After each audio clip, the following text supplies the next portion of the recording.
Bea, give us an idea. You are advocating circular economy. How exactly does that apply to the fashion industry? And sustainability is not something that you would always associate with the industry. So is fashion really sustainable and how so? Well, actually, right now, the fashion system is on a linear system, which means it is producing, consuming, and disposing. So, what the circular economy hopes to do is change that into a mindset that is really regenerative. The circular economy has three pillars. The first of which is to design out waste and pollution. The second is to put products and materials in play for longer.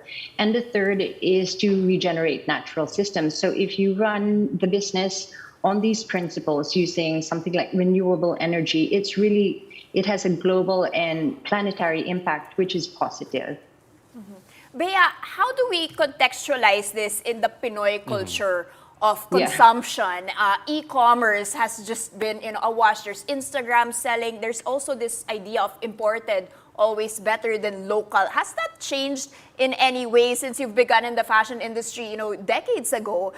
You've been abroad. You've tried to bring that culture of, locally made, handicraft made, sustainable materials, helping the local community. Has that caught on? Yes, I think so. And even more so now, I think there's been a real shift. As you said before, it was really outward looking. And I think this generation is so lucky because we really celebrate our culture and our craft and bringing heritage forward. So we should actually ride on this energy and try and bring it forward even more. I think one of the things that's interesting when you say contextualizing is the fact that, for example, if you look at your wardrobe and see them as assets, there are now avenues like resale or rental. I think Pam Quinones of Vestido has a very good example of where you can do this. But there's also things like swapping, mending, reworking vintage as well. So it's really looking at what you have and trying to creatively bring value to it again. So it's a really exciting and empowering time for consumers as well to be able to contribute to using it more wisely and also just being having much less environmental impact that is negative. Okay, given that, taking off from that, a lot has already changed when it comes to sustainable fashion, like what you said. But there's still so much more work ahead. So what's in the pipeline here when it comes to advocating sustainable fashion?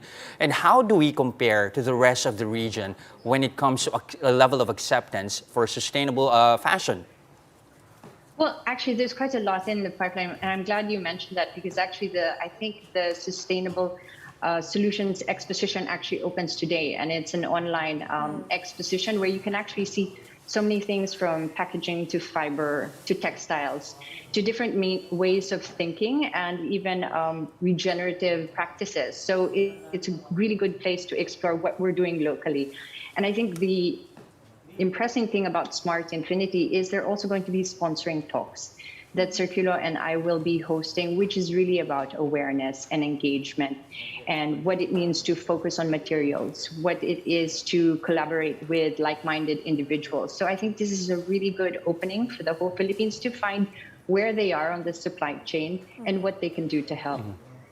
Bea, are sustainable products, specifically in fashion, as reasonably priced as fast fashion? You can say that a lot of people want to be sustainable, they want to buy local products, but of course, if it's handicraft made, if it's handmade, chances are it's much more expensive than just going to the mall and buying fast fashion, right? So how can we convince people that it's economical, it doesn't have to hurt their pockets, they can support sustainable fashion, and of course not have to sacrifice the pricing points?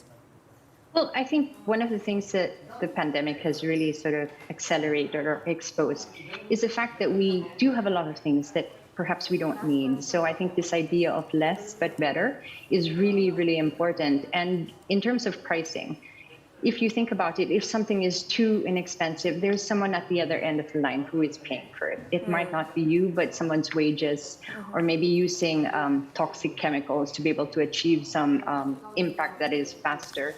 So I think it's really this mindset of trying to zoom out and seeing the context of how it's made, who makes it. Is it ethical? Is it using more sustainable practices? And I think that is the value of an article of clothing or an accessory or anything, actually, when you look at it in terms of the human value and not just about the price. Of course, you are going to talk more about that on the pilot episode of Infinite Legacies. Tell us more. What can we expect?